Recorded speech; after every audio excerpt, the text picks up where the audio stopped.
Mobile Task Force Kappa 42. Angel reporting in. Hey guys, I'm in a good mood today. Mexico is pretty great, and I think I'm actually getting a tan. Well, I think we all know that I can't exactly sport a bikini in public, for reasons that most of you already know. If not, go read my file on the Data Expunged forum. In fact, I may do a debriefing today on my file, if I feel up to it. Hanging out with Reaver really wears me out. That boy never runs out of energy, I swear. Anyway, you guys seem pretty interested in this particular project, and it's pretty low-key, so I don't really mind covering it on my quote-unquote vacation. Item number SCP-131, also known as the iPods. Object Class, Safe. Special Containment Procedures. No special safety procedures are to be taken with SCP-131-A and SCP-131-B. They are free to travel about Site-19 so long as they do not attempt to enter any restricted areas or attempt to leave the facility. Casual contact with the subjects is permitted, but it is recommended that such contact be kept to a minimum to prevent the creatures from forming an attachment to personnel. Hourly tabs are to be kept on subjects at all times. Failure to account for their presence at these times constitutes a Level 1 lockdown situation. Any report of abuse or mistreatment of the subjects will result in a harsh reprimand. And by a harsh reprimand, I think you know what I all mean. Someone's getting shot in the face. Anyway, SCP-131-A and SCP-131-B, affectionately nicknamed the iPods by personnel, are a pair of teardrop-shaped creatures roughly 30 cm or 1 foot in height, with a single blue eye in the middle of their bodies. SCP-131-A is a burnt orange color, while SCP-131-B is mustard yellow.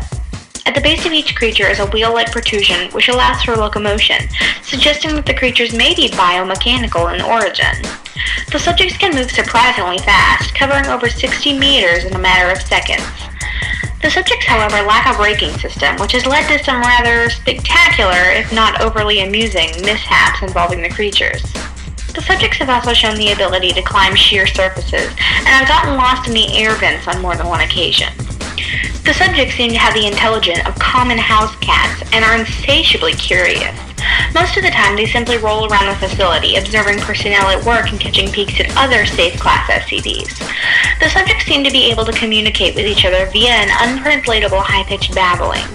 The subjects have never been observed to blink, even in laboratories when the subjects have been videotaped for over 18 consecutive hours. The subjects seem to respond well to any affection given to them, and will quickly bond to the human giving said affection, much in the same way a puppy bonds with a human. They will follow anyone and anything they've made a bond with anywhere, even into normally restricted areas. Although curious, the subjects can sense danger in their general vicinity, and if the object of their bond begins to approach something, they will register as dangerous, aka an Euclid or a Keter class object. They will swarm around their bonded companion's feet, or appropriate extremities, while babbling in a panicked tone as if to warn them. Because of the daily dangers faced by Site-19 staff in dealing with Euclid and Keter objects, it is recommended that staff avoid making attempts to bond with the subjects, as it can pose a distraction during delicate operations and experiments, and may pose a danger to the subjects themselves. See Addendum 131-1, which we'll get to in a minute. If the subjects are ignored by their bonded target long enough, they will eventually lose interest and return to their normal activities. It should be noted that the subjects require no real care or maintenance from the site staff. They do not eat, leave droppings, or even sleep. It would seem that the only sustenance they require is visual stimulation, although this requires further study to verify. Subjects SCP-131-A and SCP-131-B were found in a cornfield outside of... in a year.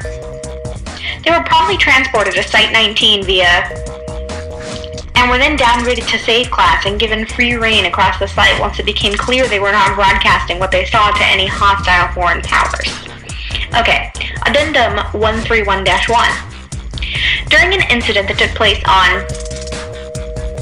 The subjects followed one of the cleaning staff on a routine cleaning of the container of SCP-173. After their normal attempts to warn the cleaner of the danger were ignored, the creatures rushed into the container in front of him and the other two personnel on duty. Once inside, the staff members observed the subject sitting in front of SCP-173 and watching it intently, as if aware that it could only move if unobserved. The cleaners ignored the presence of the subjects and continued with the bi-weekly cleaning as per standard procedures. When the cleaning crew left, the subjects did as well, rolling backwards slowly and never taking their eyes off of SCP-173. Current applications of SCP-131-A and SCP-131-B as wardens for SCP-173, and perhaps other SCPs which require constant observation, such as 689, are being considered. Okay, there you go. After I go for a swim and locate SCP, I might upload my personnel file today.